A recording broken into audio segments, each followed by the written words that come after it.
Kain guys. Ang ulam ko ay gulay na may hindi. Ano yun? Noodles. Tapos Ano model? yung corned beef guys. Galing ng Australia. Sydney. Diba? May butter ka na? Nakakain din ng corned beef na from Sydney. Yung guys, wait lang guys, madbil yun. Pagpasensya na. Ma, ang basa mo.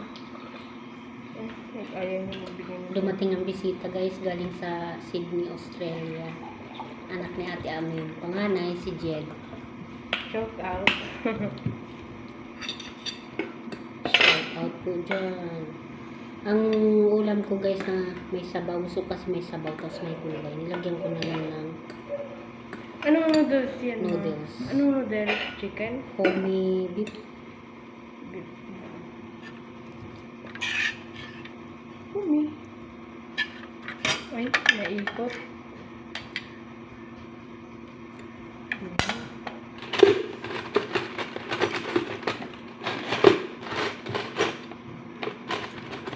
Sabi ko umikot na sila sa Babangkal. Labas nila Ikatul.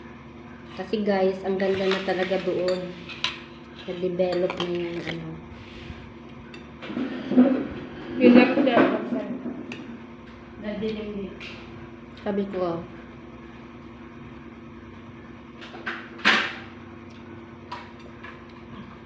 shout out po kay Mayor Nick No. Hey guys. Thank you, Mayor, dahil pinaganda mo yung aming lugar dito sa Pamibyan. Yung ano, Dating tahimik daw na lugar to. yung pinaispalto mo. Lako kang project na ibiko mi, Mayor. Kaya salamat po ko mo.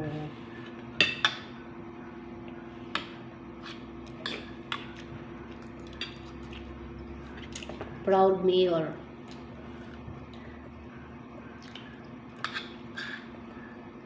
Hindi bayaran kahit na ano ang sakripisyo mo, ang binigay mong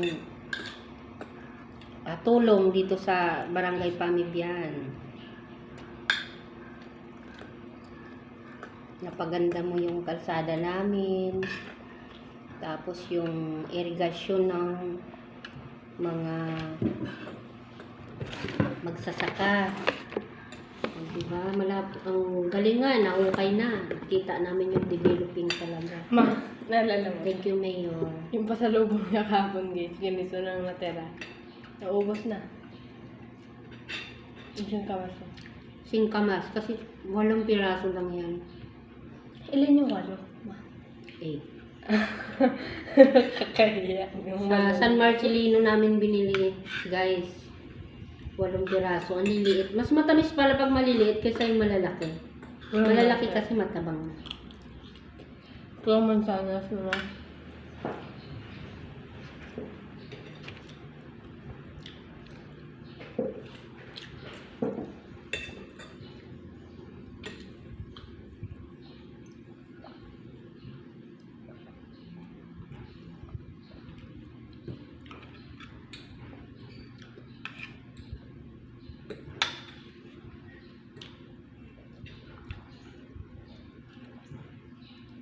Alam mo guys, hindi ako mabubusog pag walang gulay. Sanay ka na naman. Kahapon, doon sa Olongapo, nagmang-inasal. Hindi ka Hindi ako nabusog, pero talagang malaki ang chicken, kaya lang